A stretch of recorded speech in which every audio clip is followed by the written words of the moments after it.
sleepy, predictable events. This is illegal. School board meetings and elections across the country increasingly becoming political lightning rods. PAC leaders claim focusing on school boards is one of the most direct ways to reach real people.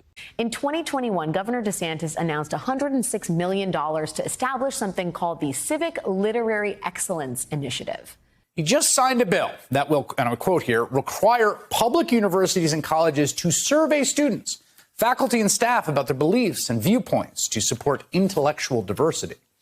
Not only that, he has gone on to suggest that budget cuts could take place if schools are found to be, quote, indoctrinating their students, which is to say, one imagines if those surveys don't produce the right answers for DeSantis and his buddies.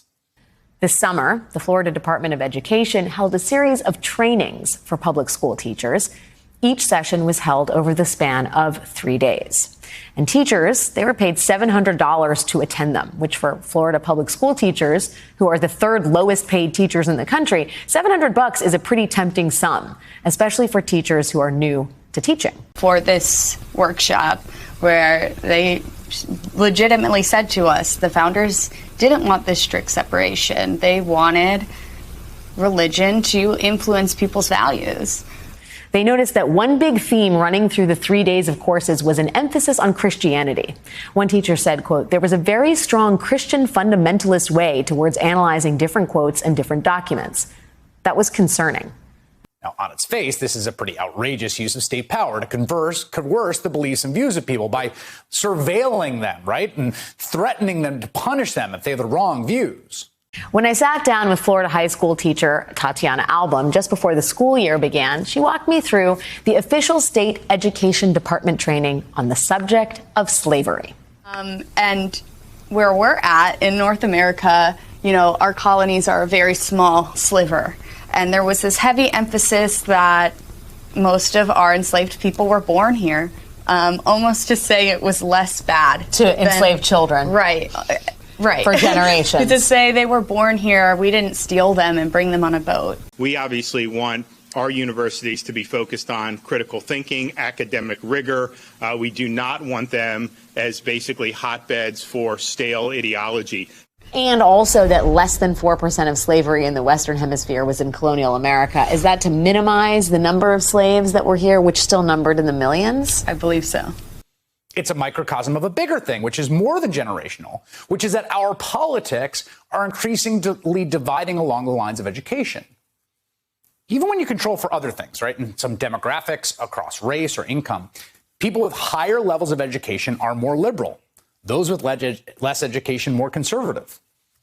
Pew Research, in fact, found that from 2015 to 2019, the share of Republicans and those who lean Republican, saying colleges have a negative effect on the country, went from 37% to 59%.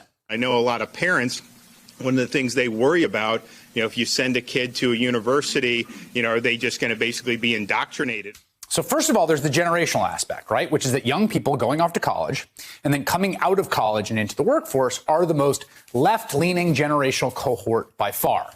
It shows up in exit poll after exit poll, a recent study published by the American Enterprise Institute that found that across 55 schools, only 26% of the surveyed students are conservative to some degree, and half of the students are liberal in some capacity. They have a political problem, clearly, right? Winning over college-educated voters. Political problem. Winning over young voters, particularly those coming out of college, in record numbers, by the way, right? Because college attainment levels keep going up and up and up every year.